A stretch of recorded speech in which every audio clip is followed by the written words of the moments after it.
Pregnancy में ख़ारिश होना एक बहुत ही आम सा मसला है और तकरीबन हर ख़ातून जो है वो इस मसले से दो-चार होती है। ये क्यों हो रहे होते हैं? क्योंकि आपकी बॉडी के अंदर बहुत सारे हार्मोन्स जो हैं प्रेगनेंसी में ज़्यादा हो रहे होते हैं।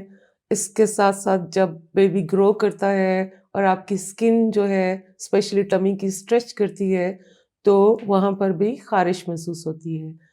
लेकिन तकरीबन 1000 में से 1 या 2 खातून ऐसी होती हैं जिनके अंदर एक और किस्म की ख़ारिश होती है जिसको हम इंट्राहेपेटिक कोलेस्टेसिस ऑफ प्रेगनेंसी कहते हैं। आज की वीडियो में हम इसके बारे में जानेंगे कि ये क्यों होती है, क्या इसके रिस्क फैक्टर्स हैं, कॉम्प्लिकेशंस क्या होंगी और ये कब ख़त्म हो जाती है। बिस्मिल्लाहिर्रहमानिर्रहीम। मैं डॉक्टर कौसर आपको हेल्थ केयर चैनल में खुश आमदीद कहती हूँ। उम्मीद है आप लोग सब खैरियत से होंगे। उम्मीद है आप लोग सब चैनल को सब्सक्राइब करेंगे ताकि हेल्थ अवेयरनेस की वीडियोस आप तक जल्द अज जल्द पहुँचती रहें।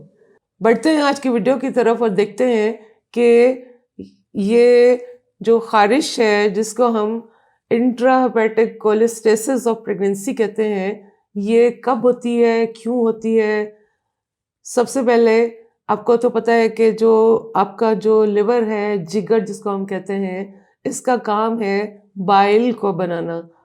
बाइल का काम ये होता है कि जो भी खुराक आप खा रहे हैं उसके अंदर जो फैट्स होती हैं उसको एब्जॉर्ब करना।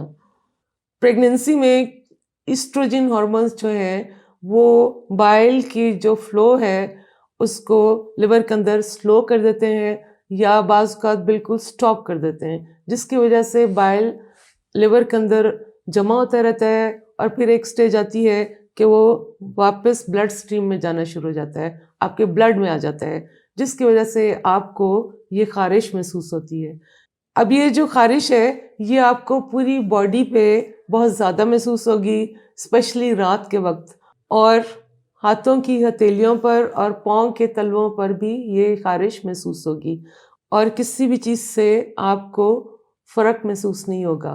अगर आपको प्रेगनेंसी में ऐसा होता है तो आप फ़ौरन डॉक्टर के पास जाएं, क्योंकि डॉक्टर आपकी डिटेल हिस्ट्री के बाद आपको एग्ज़ामिन करेगा और उसके साथ साथ आपके कुछ टेस्ट भी होंगे जिसमें आपके लिवर के टेस्ट होंगे, बाइल एसिड का लेवल देखा जाएगा और उसके बाद आपको हो सकता है कि ज़्यादा विजिट्स के लिए हॉस्पिटल में लाया जाए, क्योंकि बेबी की मॉनिटरिंग बहुत ज़्यादा ज़रूरी होती है। अगर प्रेगनेंसी में आपको ऐसा होता है तो आप फ़ौरन डॉक्टर के पास जाएं। डॉक्टर आपको एग्ज़ामिनेशन के बाद कुछ टेस्ट एडवाइस करेंगे और उन टेस्ट में आपके सारे लिवर के टेस्ट होंगे, बाइल एसिड का भी टेस्ट होगा, और अगर ये ज़्यादा आता है तो आपको हो सकता है डॉक्टर जो है वो ज़्यादा विजिट्स के लिए हॉस्पिटल बुलाएं, क्योंकि उन्होंने बेबी को मॉनिटर करना होता है। और आपको भी कहेंगे कि अगर आप घर में हैं तो बच्चे की हरकत के ऊपर ख़ास नज़र रखें। आपको कुछ दवाइयाँ भी दी जा सकती हैं जिससे कि ये ख़ारिश कम हो और बाइल एसिड्स का लेवल कम हो। अगर हम इसकी कॉम्प्लिकेशंस के बारे में बात करें तो इस डिज़ीज़ की वजह से आपके बेबी के ऊपर बहुत ज़्यादा बुरा इफ़ेक्ट हो सकता है।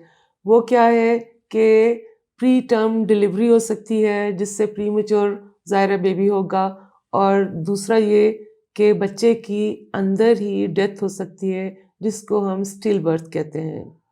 इसलिए अगर थर्ड ट्राइमेस्टर में आपको इस तरह की ख़ारिश महसूस हो तो आपने कोताही नहीं करनी, आप फ़ौरन डॉक्टर के पास जाइए ताकि आपका बर वक्त इलाज हो सके।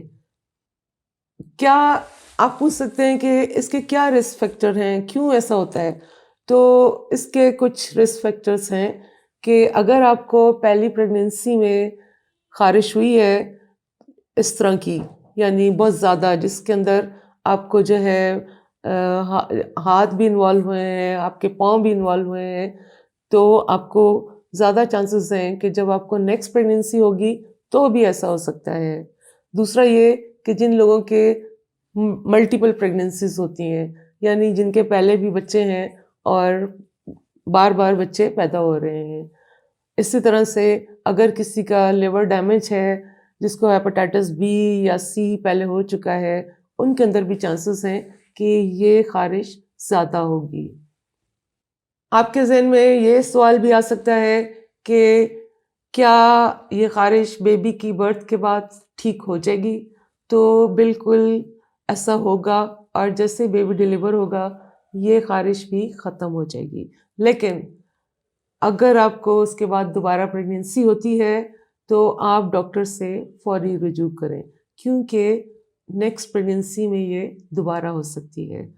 امید ہے آج کی ویڈیو آپ کو پسند آئی ہوگی. ویڈیو شیئر کیجیے، لائک کیجیے اور چینل کو سبسکرائب کیجیے. اپنا خیال رکھیے گا. اللہ حافظ.